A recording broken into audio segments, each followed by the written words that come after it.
Hey guys, welcome to another edition of the Mold Flash.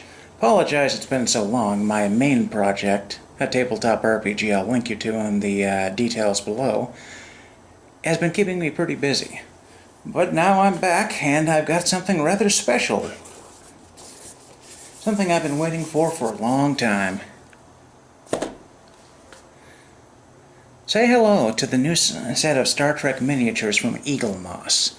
Eaglemoss is fairly well known for their selection of miniatures and paraphernalia related to a lot of different movies and franchises, including Lord of the Rings. Now they are releasing a twice-monthly series of Star Trek figures. First up, we have the Enterprise D, the first release in their monthly installment program. Go ahead and back this up a little bit. Now their intent is to eventually cover all of the iconic ships from all of the species and all of the series. Frankly, I think this is a pretty good place to start. As you can see, she's fairly big. She comes in a fairly basic box.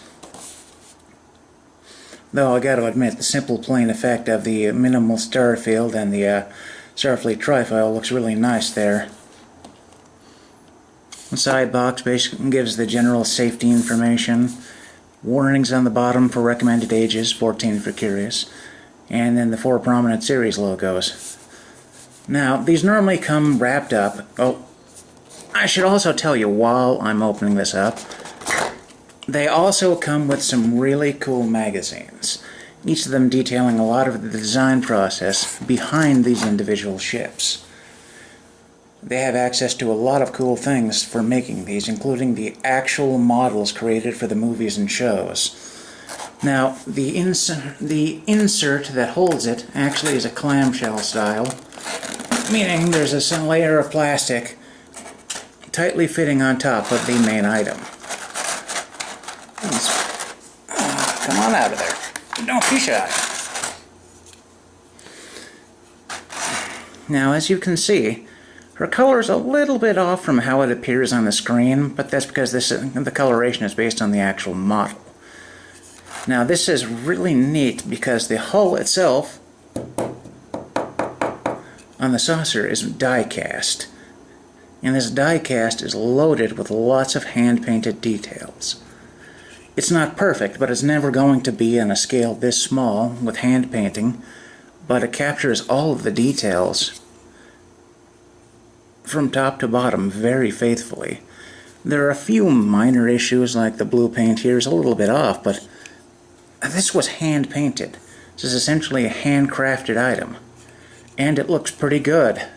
It's about 6 inches long, give or take, maybe a little less, but it's absolutely fantastic. And it also comes packaged, not only with that big heavy stand base, but also this rather clever plastic piece that will do a fantastic job of displaying this. Assembly is fairly simple. All you gotta do is get that in place, then take the Enterprise itself, slide it in as far back as you can, and then angle it. Oops, there we go. Let me show you where my mistake was. These little clips here kind of hook above the actual lower hull. So you've got to make sure when you put this thing on, it's low enough that it'll slip in there. And then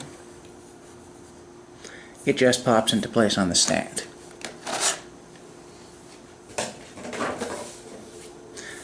Now, as you can see,